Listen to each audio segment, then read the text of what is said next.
Remember the number of photos you could take on this camera roll? 200? 100? Well, if you guessed 24, you guessed it right.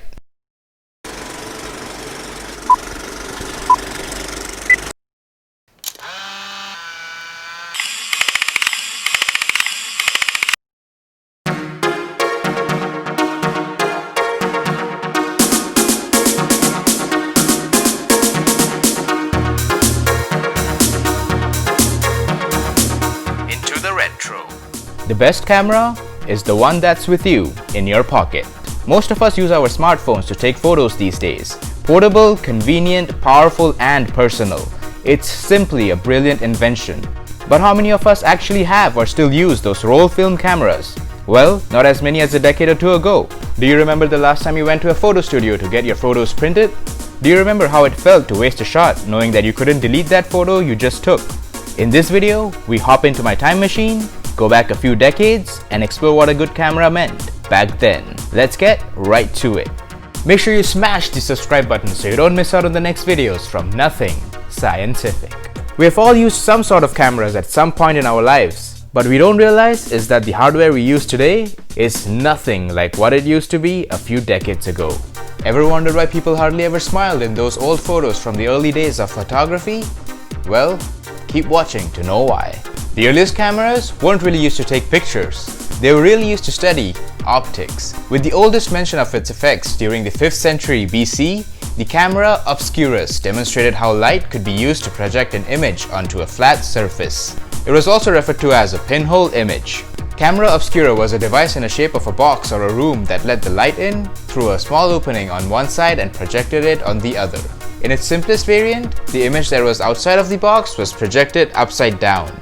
It was not until the 17th century that the camera obscura became small enough to be portable. Till the 1700s, painting was the only way to preserve an image. Photography, as we know it today, began in the late 1830s in France.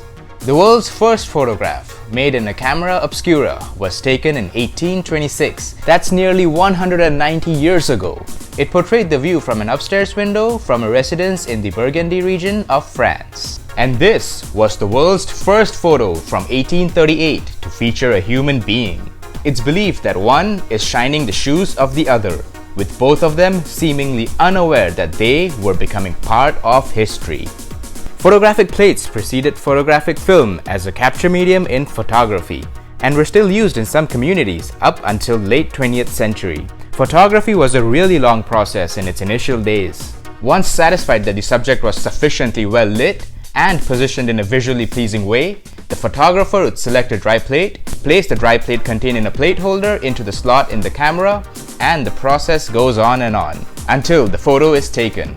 Developing the photograph was a whole different process. This was a really long process. It took several seconds to a few minutes to get a photo clicked. You couldn't move a muscle since the photo would come out blurry otherwise. Standing in front of the camera for minutes just to click one single picture?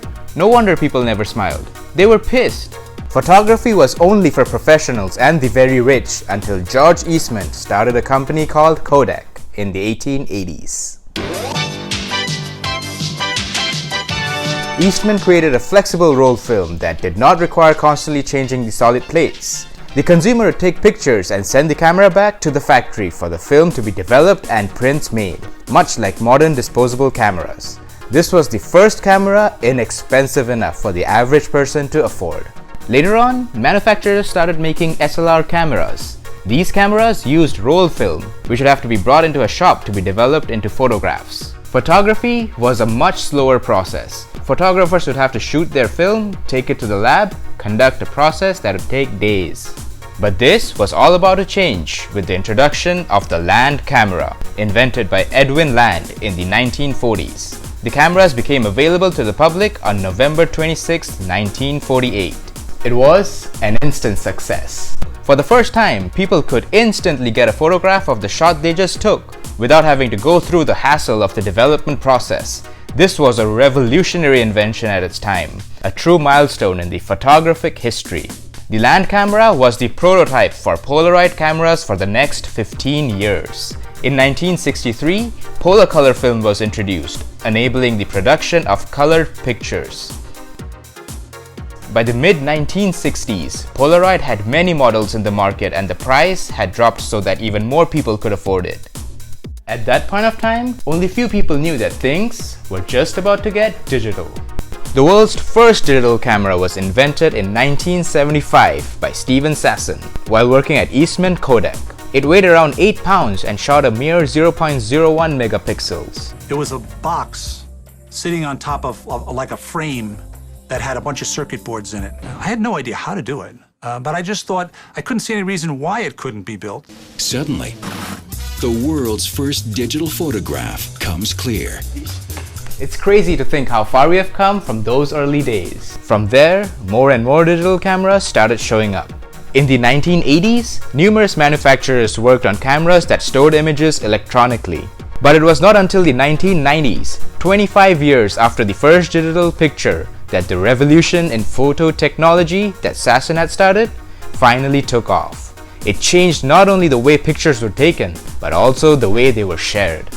The Fujix DS1P was the world's first commercial digital camera, released in 1989 with the resolution of only 0.4 megapixels. By 1991, Kodak had produced the first digital camera that was advanced enough to be used successfully by professionals. Other manufacturers like Canon, Nikon quickly followed. Cameras with only up to 2 megapixels were available at that time. 1991 was also the year when Kodak started development of the Photo CD, a system for digitizing and storing photo negatives on a CD-ROM. The Photo CD could hold 100 photos and gained some initial traction, but eventually it was surpassed by the growing popularity of the industry standard JPEG format, which allowed for smaller file sizes with similar image quality.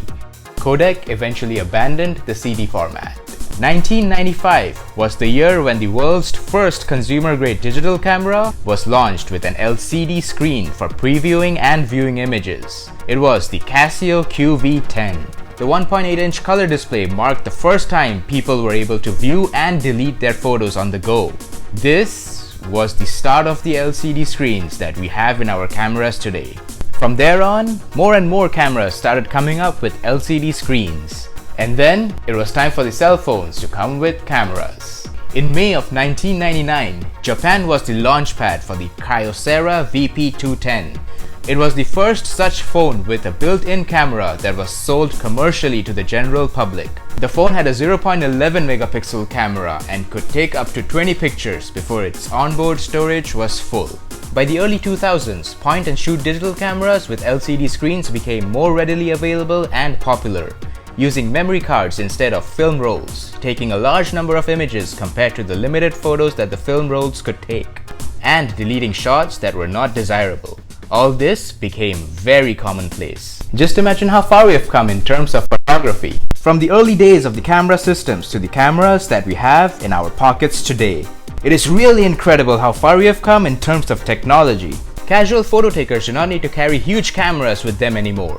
We don't need to worry about the limited number of shots that the film rolls would allow. And we can share photos to each other so easily with a tap on the screen. So the next time you take out your camera from your pocket to take a quick click, or you forget to bring your camera for your trip and use your phone camera instead, just be thankful of technology and remember how life was before the dawn of the modern cameras. Let me know in the comments down below what your first camera was. Share photos and images from your first camera. Till then, catch you guys on the next one.